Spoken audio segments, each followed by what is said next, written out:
The jungle of the island of Luzon in the Philippines is not merely a collection of trees and vines. It is a suffocating green ocean that covers the mountains of the central archipelago. It is a place where the sun struggles to touch the forest floor and where the humidity hangs in the air like a heavy wet blanket weighing down the lungs of any man foolish enough to try and march through it. It is a landscape that is alive with sound. The screaming of millions of cicadas, the call of strange tropical birds like the kalau, with its loud honking cry and the ceaseless rustle of monitor lizards moving through the rotting vegetation, create a cacophony that never stops. To an outsider, particularly a Westerner, this jungle is chaotic and terrifying, a green hell where every leaf seems to hide a predator. To the men who live there, however, it is home. It is a fortress. It is the only safety they have ever known. It is the year 1952.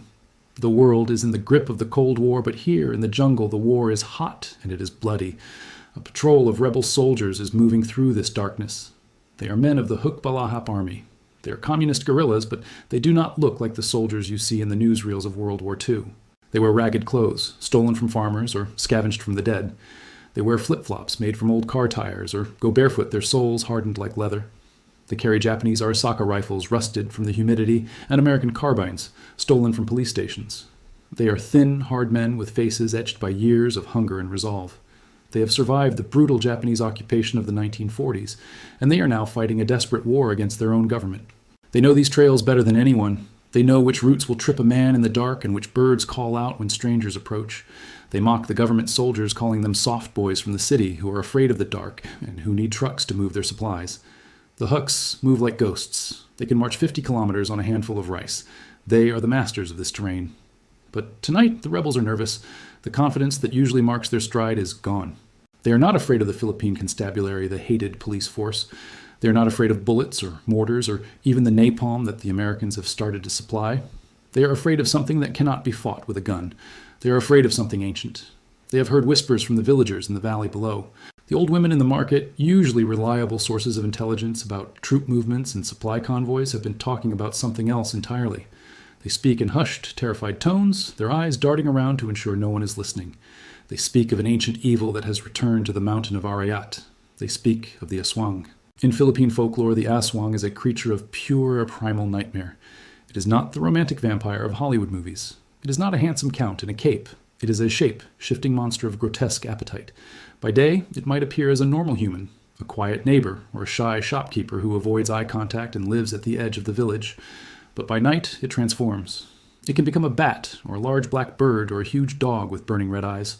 It has a long proboscis like a mosquito but made of flesh, which it uses to probe into bamboo houses while the occupants sleep. It feasts on the unborn fetuses of pregnant women, sucking them out of the womb with a long, hollow tongue. It hunts the sick, the weak, and the isolated. And most terrifying of all for the men in the jungle, it drains the blood of the living, leaving them as dry, pale husks. The rebel commander, a veteran of 100 firefights named Cadiego, tells his men to keep moving. He hisses at them to be quiet. He strikes a match to light a cigarette and sees the fear in their eyes. He tells them that the Aswang is a fairy tale for children, a story told by grandmothers to keep little ones from wandering into the forest. He tells them to focus on the mission. They are moving along a narrow ridge aiming to ambush a government convoy at dawn on the highway below. The vegetation is so thick that it blocks out the moon entirely. The only light comes from the faint bioluminescent glow of decaying fungi on the jungle floor, a ghostly green light that does little to comfort them. The patrol walks in a single file line. This is standard military doctrine, to minimize noise and to leave a smaller trail for the government trackers. The last man in the line is a young fighter named Mateo. He is only 19 years old. He joined the rebellion after his father was beaten to death by landlord thugs for asking for a larger share of the harvest.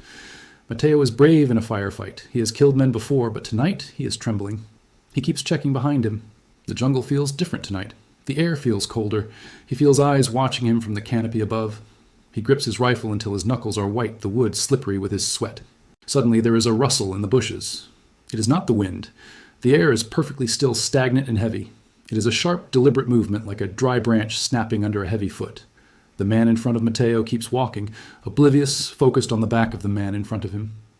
Mateo stops. He turns to look. He strains his eyes against the crushing blackness. He sees nothing but the tangled shapes of vines and ferns. He tells himself it is a wild pig or a monkey. But then he smells it. A strange, musky scent. Not the smell of an animal, but the smell of something old. In a split second, a pair of strong gloved hands grabs him from the darkness. He does not even have time to scream. A hand clamps over his mouth, stifling his cry, turning it into a muffled gurgle. He is dragged silently and violently into the undergrowth. The jungle swallows him whole. The leaves close behind him as if he never existed. The rest of the patrol keeps walking. They do not hear a thing over the drone of the insects. They walk for another 10 minutes, covering perhaps half a kilometer, before the man second to the last turns around to whisper to his comrade, asking for a sip of water. He sees nothing but empty air. He stops the line. He signals the others. They hiss into the darkness. They call the name of the missing man. Mateo! Mateo! There is no answer. Only the buzzing of the cicadas and the distant mournful cry of a night bird. The silence that follows is heavier than the heat. Fear begins to set in like a cold poison. It starts in the stomach and spreads to the limbs. They backtrack. They search the trail, sweeping their flashlights nervously, the beams cutting through the mist. A few hundred yards back, they find him. Mateo is lying on the path. He is dead. But it is not the death of war. He has not been shot. He has not been stabbed with a bayonet. His skin is pale white, drained of every single drop of color, looking like marble in the moonlight. His eyes are wide open, frozen in a mask of absolute terror, staring up at the canopy, as if he saw something horrific in his final moments. And on his neck, right over the jugular vein, there are 2 puncture marks. 2 round, clean holes perfectly spaced. There is no blood on the ground. There is no blood on his shirt. It is as if he has been drunk dry. The rebel soldiers stare at the body. They cross themselves instinctively, reverting to the Catholicism of their childhoods. They do not look for enemy footprints. They do not look for spent shell casings. They look at the sky. They look at the dark shapes of the bats circling above the trees. The commander Cadiego tries to maintain order, but his voice is shaking. The political officer, who usually reads to them from the Communist Manifesto, tries to speak, but the words die in his throat. The men know what this is. It is not the Philippine army. It is not the Americans. It is the Aswang. The monster is real, and it is hunting them. By the next morning, the entire squadron has fled the region. They refuse to fight on that mountain.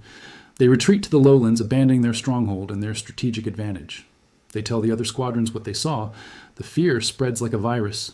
The Philippine government secures the area without firing a single shot. Thousands of miles away in a nondescript office in Washington, D.C., a report lands on a heavy oak desk. It details the success of the operation. The vampire has struck. The enemy has fled. The man who orchestrated this operation was not a wizard or a priest. He was not a monster hunter. He was an American spy named Edward Lansdale. He was a former advertising executive from California who realized that the most powerful weapon in war is not a gun or a bomb. It is a story. This is the story of Operation Vampire. It is the story of how the CIA weaponized folklore. It is the story of how the United States learned to fight a new kind of war in the shadows, using ghosts, demons, and superstition to break the mind of the enemy. And it is the story of the moral line that was crossed in the deep jungles of the Philippines, a line that would lead America directly into the tragedy of Vietnam. To understand why the CIA was faking vampire attacks in the 1950s, we have to understand the world in which Edward Lansdale lived. We have to go back to the ashes of World War II and the turbulent, violent history of the Philippines. The Philippines had been an American colony for nearly 50 years. The United States had purchased the islands from Spain in 1898, like a piece of furniture, for $20 million. They famously described their rule as 300 years in a Catholic convent followed by 50 years in Hollywood. The Americans brought public schools and baseball and jazz and cars, but they also entrenched the power of the wealthy landowning families. They created a society where a tiny elite owned the land and millions of peasants worked it in near slavery. This inequality was the fuel that would eventually burn the country down. When the Japanese invaded in 1941, the Americans were driven out. The Filipino people suffered under a brutal occupation. Food was scarce, torture was common, but they did not give up. In the countryside, the peasants formed armies to fight the Japanese. The largest and most effective of these armies was the Hukbalahap. The name is a contraction of a Tagalog phrase meaning the nation's army against the Japanese. The Hooks were brave. They were ruthless. They harassed the Japanese supply lines and protected the farmers from having their crops stolen by the invaders. They believed that when the Americans returned, they would be hailed as heroes. They believed that their sacrifice would be rewarded with land reform. They believed that the old feudal system of landlords and peasants would be abolished, and a new fair society would be built. But when General Douglas MacArthur returned and the war ended, the Hucks were not treated as heroes. The American government was terrified of communism. The Cold War was beginning. The Soviet Union was expanding its influence. The Hooks were led by socialists and communists, men who read Marx and Lenin. To the Americans, they were no longer allies. They were the new enemy. The United States backed the new Philippine government, which was dominated by the same wealthy landowners who had collaborated with the Japanese. The peasants who had fought for freedom found themselves back in the same poverty they had endured before the war. They were told to give up their guns and go back to working the fields for starvation wages. They refused. The Hukbalahap reorganized. They changed their name to the People's Liberation Army, but everyone still called them the Huks. They retreated into the mountains and the swamps of central Luzon, a region known as the Rice Bowl of the Philippines. They declared war on the Philippine government. By 1950, the situation was desperate. The Huks were winning. They had over 15,000 armed fighters and a support base of over 2 million peasants. They controlled huge swaths of the main island of Luzon. They were knocking on the doors of the capital city, Manila. They were assassinating police chiefs and ambushing army convoys. The Philippine army was useless against them. The army was corrupt, poorly trained, and brutal. When the army entered a village to look for rebels, they would steal chickens, abuse the women, and burn down houses. This only made the peasants hate the government more. The Huks were seen as the protectors of the people. They were the Robin Hoods of the rice paddies. Washington was in a panic. China had just fallen to the communists in 1949. The Korean War had just started. The fear was known as the domino theory. If the Philippines fell to the communists, then all of Southeast Asia would follow. The Pacific Ocean would become a communist lake. The CIA knew they couldn't just send in the Marines. That would look like an invasion. It would validate the communist propaganda that America was an imperialist power. It would turn the Philippine people against the U.S. They needed to win the war from the inside. They needed a man who understood how to change the way people think. Enter Edward Lansdale. Lansdale was not your typical spy. He was not an Ivy League blue blood like the men who founded the CIA. He was a regular guy from California. Before the war, he had worked in advertising. He had sold Levi's jeans and Wells Fargo banking services. He wrote radio jingles. He understood that people do not buy products based on logic. They buy products based on emotion. They buy based on their dreams and their fears. He knew that if you could tell a good enough story, you could sell anything, even a war. Lansdale joined the OSS, the predecessor to the CIA, during World War II. He served in the Pacific. He fell in love with the Philippines. He learned the culture. He roamed the countryside, talking to farmers and shopkeepers, drinking coffee in roadside shacks. He was known as the ugly American, but in the original sense of the phrase, meaning a rough and ready man who got things done, not the insult it later became. He played the harmonica. He listened. In 1950, the CIA sent Lansdale back to the Philippines with a secret mission: destroy the Huks, save the government, do whatever it takes. Lansdale arrived in Manila with a suitcase full of cash and a head full of ideas. He looked at the Philippine army and he was disgusted. He saw them using conventional tactics against a guerrilla force. They were trying to smash a mosquito with a hammer. Every time they bombed a village, they created 10 new rebels. Lansdale found a partner in the Philippine government, a man named Ramon Magsaysay. Magsaysay was the Secretary of National Defense. He was a big, charismatic man who had been a guerrilla fighter himself. He was honest, which was rare in Manila politics. Lansdale and Magsaysay became inseparable. They were like brothers. Lansdale was the brain, and Magsaysay was the face. Lansdale told Magsaysay that they had to stop killing the peasants. They had to win their hearts and minds. He famously said that the most important weapon in the fight against communism was the smile. But Lansdale also knew that smiles were not enough. He needed to terrify the enemy. He needed to use psychological warfare, or psy-war. He needed to make the enemy feel unsafe in their own homes. Lansdale set up a secret unit called the Civil Affairs Office. It was a cover for his psychological operations team. He recruited writers, artists, and students. He told them to study the culture of the Filipino peasant. He didn't want military intelligence regarding troop numbers. He wanted cultural intelligence.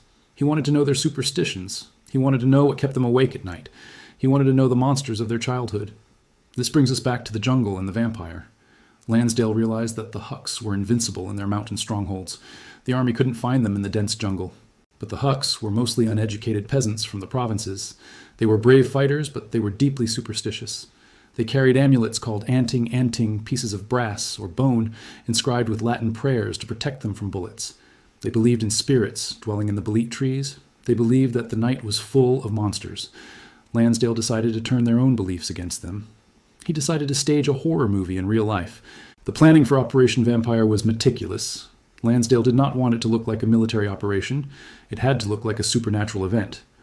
His team identified a specific Huk squadron that was entrenched on a hill called Arayat. This hill was strategic. It is a lone, dormant volcano rising out of the flat plains of Luzon. From there, the Huks could launch raids on the rice fields and retreat to the safety of the lava caves. The army had tried to dislodge them for months and failed. Lansdale's team went into the villages surrounding the hill. They started a rumor campaign. This is the first step of any Psyop. You have to seed the narrative. His agents disguised as woodcutters or merchants would sit in the village markets. They would whisper to the locals. They would say, "Have you heard? The Aswang is back." They would say, "My cousin saw it. It was flying over the mountain. It was huge. It had wings like leather. It was bigger than a man. It looked like a giant bat." The rumors spread like wildfire.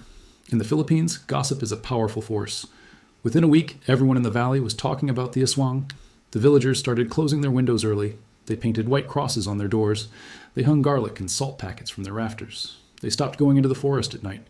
The hook fighters on the mountain heard these rumors. At first they laughed. Their political officers, who were trained in Marxist theory, told them that ghosts did not exist. They told them that religion and superstition were the opiates of the masses. They told them that the Aswang was a myth created by the Spanish friars to scare children into obedience. But when you're sitting in the dark jungle at 2 a.m, Marx does not offer much comfort. The jungle plays tricks on the mind. The shadows move. The wind sounds like a voice. The Huks began to feel uneasy. They began to sleep in shifts. Lansdale waited until the fear had reached a boiling point. Then he ordered the strike. He selected a special squad of Philippine Army commandos. These were not ordinary conscripts. These were the Scout Rangers' tough men who could move silently in the bush. Lansdale trained them personally. He taught them exactly what to do. He rehearsed the operation like a play. He gave them a specific tool, a medical device used for draining fluids. It was a simple suction device with 2 sharp needles. The commandos moved into position on a moonless night. They waited for a hook patrol to pass. This was the moment described at the beginning of our story. The snatch had to be perfect. If the rebel soldier managed to fire his gun, the illusion would be broken. If he screamed too loud, it would just be a battle. It had to be a disappearance. It had to be supernatural. When the commandos grabbed the last man in the line, they dragged him deep into the forest. They killed him quickly to minimize the struggle, usually with a sharp blow to the head or a knife to the heart. And then the macabre work began. They used the device to puncture the neck. They had to be precise. The holes had to look like bite marks from a large creature. They could not look like bayonet wounds. They spaced them perfectly apart to mimic the fangs of the Aswang. Then they drained the blood. They hung the body upside down so gravity would do the work. They wanted the corpse to be completely exsanguinated. A pale white husk. This process took time. It required a cold detachment. This was the genius of Lansdale's cruelty. A bullet wound is a soldier's death. It is honorable. It is expected. But a body drained of blood is a primal horror. It speaks to a fear that goes back to the Stone Age. It suggests that the enemy is not human. You cannot fight a monster with an old rifle. They left the body on the trail where it would be found.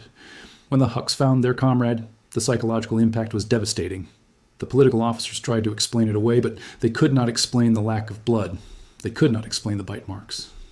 The squadron commander realized he had lost control of his men. They were terrified. They refused to stand guard duty at night. They huddled together in their camp. They jumped at every shadow. By the next evening, the Huks evacuated the hill. They moved down into the valley where they were vulnerable. The Philippine army was waiting for them. The squadron was decimated. Lansdale repeated this tactic in other regions. He varied the monster depending on the local folklore. In some areas, they used the legend of the Tianak, a demon that takes the form of a crying baby to lure victims into the forest. Lansdale's team would hide in the bushes with a tape recording of a crying baby. When the Huk soldiers came to investigate, thinking they were rescuing an abandoned child, the commandos would ambush them. The survivors would run back to their camp, screaming that the forest was haunted by demons. But the vampire operation was just one part of a massive psychological assault. Lansdale was fighting a war on all fronts. He created the concept of the Eye of God. The Philippine Air Force had small planes called L-5 Sentinels that could fly low and slow over the villages. Lansdale had his team paint a giant eye on the underside of the wings, a single staring eye. He would have these planes fly over Huk villages on ominous, cloudy days.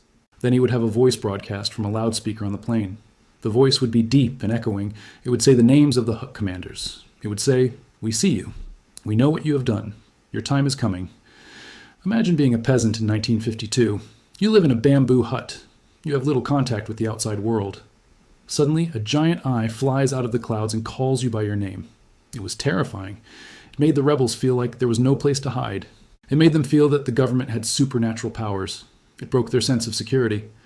Lansdale also used what he called the ghost broadcasts. He knew that the Huks would hide in the jungle for weeks at a time. They were lonely. They missed their families. They were hungry. Lansdale's team would fly planes slowly over the jungle at night. They would play recordings over powerful speakers. But they weren't messages from the government. They were messages from the dead. Lansdale hired voice actors to mimic the voices of dead Huk rebels. The recordings were chilling. They would have spooky background music and the sound of wailing wind. The voice would say, "My brothers, why did you let me die? I'm cold, I'm hungry. There's no revolution in the afterlife. Go home. Go home to your mothers. Do not die like I did." These ghost tapes played on the immense guilt that survivors felt. It demoralized the fighters. Desertion skyrocketed. Rebels would walk out of the jungle with their hands up, crying, saying they couldn't take the voices anymore. They surrendered not because they were outgunned, but because they were haunted. Perhaps the most theatrical operation was the Asadillo Psyop. Asadillo was a famous bandit leader who had been killed years earlier in the province of Laguna. He was a local hero, a Robin Hood figure, and many peasants believed his spirit still watched over them. Lansdale decided to resurrect him. He learned that the Huks in that region were using Asadillo's legend to recruit followers, claiming that Asadillo's spirit supported the communists. Lansdale sent his team into the forest with hidden loudspeakers. On a foggy night, when the Huks were camped nearby, the team activated the speakers. They projected a voice that sounded like a ghostly old man. The voice claimed to be Asadillo. It spoke to the rebels directly. It said, "My children, you have lost your way. These men who lead you are not my followers. They are bandits who steal from the poor. Leave them. Return to your families." It was a seance conducted with military-grade electronics, and it worked. The rebels who respected the spirit of Asadillo more than they respected the Politburo began to defect. These operations, the vampire, the eye of God, the ghosts, were incredibly effective, but they were only half the battle. Lansdale knew that to truly win, he had to do more than scare the enemy. He had to offer them a better future. He had to sell them a product they actually wanted. And that product was a man named Ramon Magsaysay. To fully grasp the magnitude of Operation Vampire and the genius of Edward Lansdale, we must look beyond the horror of the jungle and into the bright lights of the political stage. Lansdale knew that fear was a powerful motivator, but hope was stronger. He had terrified the Huks with monsters, but now he had to offer them a savior, and that savior was Ramon Magsaysay. Lansdale looked at the political landscape of the Philippines and saw a swamp of corruption. The incumbent President Elpidio Quirino was a sick man surrounded by cronies. He represented the old guard, the wealthy elite who lived in walled compounds in Manila, while the rest of the country starved. The Huks were winning because they offered the only alternative to this corruption. Lansdale decided to manufacture a third option. He would take his friend Ramon Magsaysay, the Secretary of Defense, and mold him into the perfect candidate. Magsaysay was rough around the edges. He was a mechanic by trade, not a lawyer. He had large hands stained with grease. He spoke simply. He was not one of the elites. Lansdale saw in him the raw clay of a populist hero.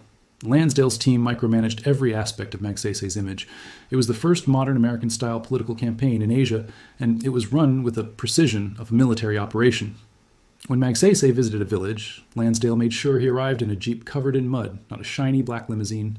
He made sure photographers captured Magsaysay jumping over puddles, shaking hands with dirty farmers, and eating with his hands sitting on the floor of a bamboo hut. Lansdale even wrote Magsaysay's speeches. He stripped away the flowery Spanish rhetoric that Filipino politicians usually used. He used simple, direct language. He avoided the complex political theory of the communists. He spoke of family land, peace, and food. He created a catchy slogan that appeared on posters everywhere. Magsaysay is my guy. He commissioned songwriters to write a campaign jingle using a catchy mambo rhythm that played constantly on the radio. It was an earworm that you couldn't get out of your head. It made Magsaysay feel modern, exciting, and inevitable. But the Huks were not going to give up easily. They tried to boycott the election of 1953. They told the people that voting was a sham. They said that the landlords would just steal the ballot boxes like they always did. Lansdale anticipated this. He organized the National Movement for Free Elections, or NAMFREL. It was ostensibly a civic group of volunteers, but it was funded and directed by the CIA. He brought in American voting machines to prevent the landlords from stuffing the ballot boxes. He organized nuns and students to guard the polling stations. The psychological effect was massive. For the first time in their lives, Filipino peasants felt that their vote might actually count. The Huk propaganda began to crumble. Why fight a revolution in the jungle if you can change the government with a ballot? Magsaysay won the election in a landslide. It was a crushing blow to the Huks. Their main argument that the government was a tool of the rich had been undermined by the image of the mechanic president. Magsaysay immediately offered amnesty to the rebels. He went on the radio and spoke directly to the men in the mountains. He said, "Come down. I will forgive you. I will give you land." This was Lansdale's masterstroke, the Economic Development Corps, or EDCOR. He took the surrendered Huks and gave them plots of land in the southern island of Mindanao. He gave them tools, seeds, and a buffalo. He turned the revolutionaries into farmers.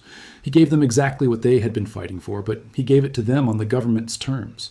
The Huk army began to melt away. Men who had been hiding in the jungle for years walked out with their hands up, not because they were afraid of the vampire, but because they wanted to go home. Within 2 years, the Huk rebellion had collapsed. Louis Taruk, the supreme leader of the Huks, the man who had terrified the government, surrendered in 1954. He walked out of the jungle and shook hands with a young army officer named Benigno Aquino. The war was over, the United States had won, and they had done it without dropping a nuclear bomb or sending 100,000 troops. They had done it with vampires' eyes in the sky, ghost voices, and a brilliant marketing campaign. Edward Lansdale became a legend in the intelligence community. He was the man who could work miracles. He was called Colonel Landslide. He became the model for the character of Colonel Hillendale in the famous novel The Ugly American. He was the spy who understood the power of the story. The success of the Huk campaign emboldened the CIA. They began to see Lansdale's methods as a blueprint, a magic formula that could be applied anywhere to stop communism. This dangerous confidence would lead them to their next target, a divided country in Indochina called Vietnam. In 1954, the French were defeated at the Battle of Dien Bien Phu. Vietnam was divided into a communist North and a pro-Western South. The United States stepped in to support the South. Allen Dulles, the head of the CIA, sent for Lansdale. His orders were simple: do what you did in Manila, go to Saigon and work your magic. But Saigon was not Manila. Lansdale arrived and immediately started his bag of tricks. He launched a massive psychological warfare campaign against the North Vietnamese. He hired astrologers to write almanacs predicting disaster for the communists in the North and prosperity for the South. In Vietnam, astrology is taken very seriously, and these almanacs caused genuine fear. He sent agents into Hanoi to sabotage the bus system, pouring sugar into the gas tanks to cause chaos and make the communist government look incompetent. He spread rumors that the Chinese army was going to invade and rape the women and that the United States was going to drop an atomic bomb on the North. These tactics caused a massive panic. Nearly 1 million people, mostly Catholics, fled from North Vietnam to the south. It was a huge propaganda victory for the U.S. It looked like 1 million people voting with their feet for freedom. But it was a movement driven largely by manufactured fear. Lansdale tried to find a Vietnamese savior. He backed Ngo Dinh Diem, the Prime Minister of South Vietnam. Diem was a rigid Catholic anti-communist. But Diem was not Magsaysay. Diem was aloof. He was an elitist. He refused to kiss babies or eat with farmers. He spoke French better than he spoke Vietnamese. He was a Mandarin, not a man of the people. Lansdale tried to mold him. He told him to smile more. He told him to wear traditional clothes. But Diem wouldn't listen. And the Vietnamese people didn't buy the story. The cultural connection that Lansdale had in the Philippines was missing here. Then, as the war escalated in the 1960s, the CIA tried to replicate the horror tactics. They created Operation Wandering Soul. The Vietnamese people have a deep spiritual belief that if a person dies away from home and is not buried properly, their soul becomes a wandering ghost doomed to walk the earth in pain and hunger. The CIA and the U.S. Army psychological operations units spent weeks perfecting a weapon to exploit this belief. They brought in Vietnamese folklore experts. They recorded the sounds of tigers crying babies in the wailing wind.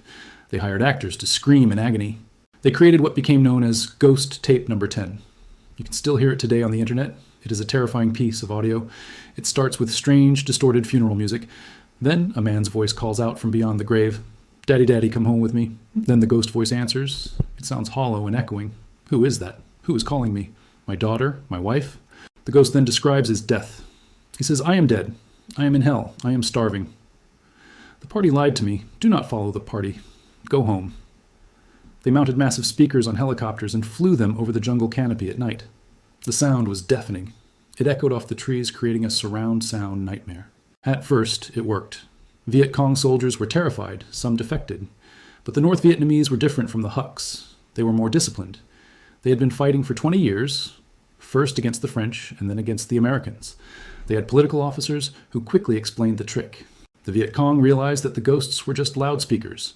They realized that the Americans were mocking their ancestors.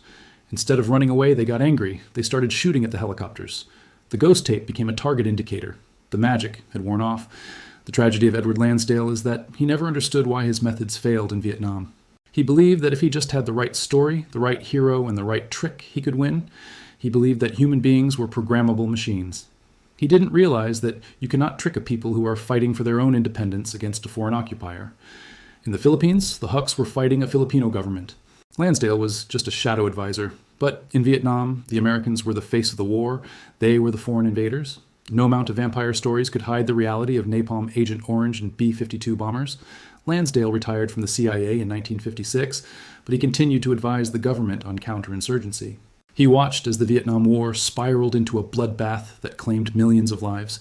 He died in 1987, still believing that if they had just listened to him, they could have won. But his legacy is complicated and dark. Operation Vampire opened a Pandora's box. It legitimized the use of deception on a massive scale. It blurred the lines between combat and manipulation. It treated the enemy as culture not as something to be understood, but as a weapon to be used against them. We see echoes of Lansdale in the conflicts of the 21st century. We see it in the shock and awe campaign in Iraq, which was designed to psychologically break the enemy before the invasion even started. We see it in the use of heavy metal music blasted at prisoners in Guantanamo Bay to break their will. We see it in the sophisticated memes and disinformation campaigns used by intelligence agencies today to destabilize governments without firing a shot. The core idea remains the same. If you can control the enemy's reality, you can control the enemy, but there is a cost. When you weaponize a culture's beliefs, you are committing a deep violation. You are taking the things they hold sacred, their fears, their spirits, their ancestors, and turning them into tools of war. You are polluting their collective dreams. The vampire of Luzon was a lie, but the fear it caused was real. The dead man on the trail was real, and the impact on the history of Southeast Asia was real. As we conclude this story, let us return to that dark jungle trail one last time. Imagine the silence after the commandos left. The body of the young rebel hanging there drained and pale in the moonlight. The insects buzzing around him. The bats circling overhead. It is a scene that belongs in a horror movie. But it is history. It is a reminder that the most terrifying monsters are not the ones with fangs and wings. They are not the ancient demons of folklore. The true monsters are the men wearing suits, sitting in air-conditioned offices in Washington, D.C. or Langley, Virginia, deciding that a human life is just a prop in a story, deciding that terror is just another tool in the toolbox. Edward Lansdale won his war in the Philippines, but in doing so, he taught the world a dark lesson. He taught us that in the modern age, the scariest thing in the dark is not a ghost. It is a psyop. This is John, and this is the Cinematic History Tales channel. Subscribe now to stay ahead of the curve, because when the history books are written, you'll want to be among the few who saw it coming.